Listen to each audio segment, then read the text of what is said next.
this story in Ottawa was a flood of conservatives ready to cross the floor.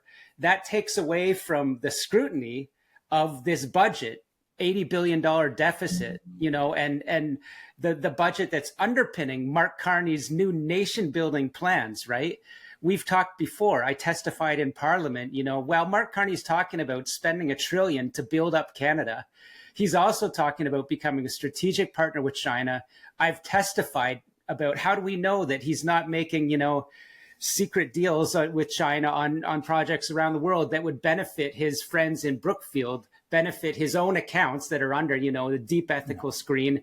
And by the way, it's almost a moot point because he's already said Canada is moving away from Washington and getting closer to Beijing.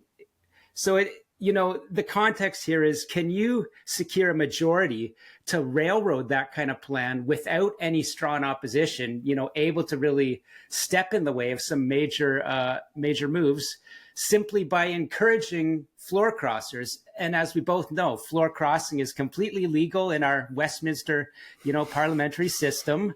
But, as Brian Lilly explains, this has been going on. The Liberals for months have been trying to seed stories with Ottawa reporters about any number of Conservative MPs just on the verge of crossing the floor.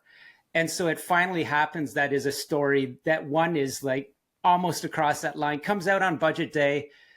Lilly reports further and further that I can't forget this point. He says that he had been hearing for a while that MP Michael Chon was one of the Conservatives ready to cross the floor, which, as Brian Lilly, he was well-sourced everywhere, but I would say deeply sourced with Conservative Party, said it just made no sense. Clearly it looks like disinformation. So I stepped back from this whole whack of information. And the key issue here is, can sort of a collusion between Ottawa's media party and the Liberal Party make the story du jour last week of this major explosive budget week, the story be the Conservative Party's falling apart?